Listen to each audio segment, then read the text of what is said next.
Barbara Schaap. Means sheep in Dutch, by the way. So if we both start bleeding in a little while, you'll know what it is. I was born July 14, 1948. My address was Alton, Iowa, just 3 miles north of here. And I was born in a little town called Oostburg, Wisconsin on February 17, 1948. Well, we were retired Yeah. already. We had built this home away from where we had lived for many years, only 20 miles, but and we were busy with the outdoors, with our backyard. We own an acre back here. Well, we're church people, so the whole church business shut down. You know, you watched it on television all the time. Well, some of them did. I happen to be part of the council at the church we go to. And so there was a lot of decisions. Are we going to have services on Sunday? And then first it was, do we wear masks? Do we demand you wear masks? And then you get into all the politics of, some people thought, well, definitely, why wouldn't we? And some people who said, nah, this is ridiculous. I trust that God will take care of me.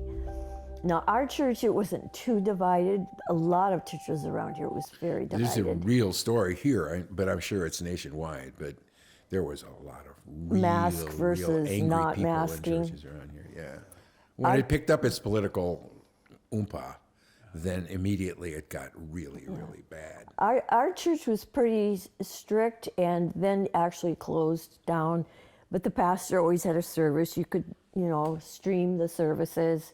We had our meetings, our church meetings, over Zoom. I don't know that this is of any importance, but I worked with a Lakota woman here from the Cheyenne River Reservation, and I was going back and forth. It's about 6 or 7 hours from here. It's a long ways, but going back and forth and slowly getting her story and trying to put it together, and that ended.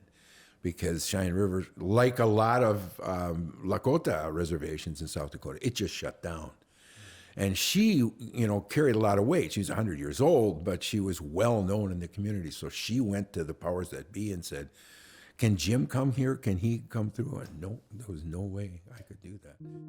Yeah, and then I guess it is true that our second granddaughter was born in April then of that first year.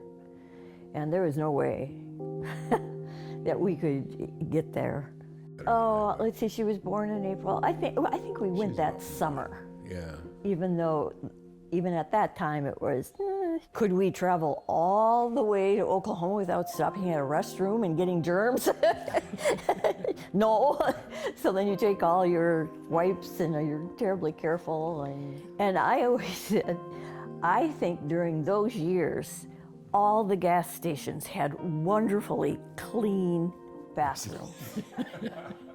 Never before had they been as clean as they were then, because they were being told, that they had to be cleaning them, every several hours or whatever. That was the upside. People left churches to go to other churches. Left and right, yeah. Well, I know, it just seems so minor in a way, but it's some people, science, God would take care of them. Well, I think God gave us our brains to use science, but a lot of things were canceled. Yeah, that's true. A lot of things couldn't be done. But a lot of museums closed. We used to go to Sioux City and walk along the river. Yes, Mark. Yeah. Because, hey, that was fresh air and a little different scenery. Yeah. You could do those things. Yeah, I remember eating in the car. I think the only after effect that I would say is that I think it really split up people. I think you get past it, you understand your friends again, but there's just something inside of you that says, I can't believe that you didn't believe in masks or vaccinations. And they're probably saying to each other at home, can you believe it? They went through all of that, and they always wore masks, and it seems, I don't know any other issue that divided people so much. So strange, isn't it? That you could just, in this sort of really bad pandemic, you just can't get along with people.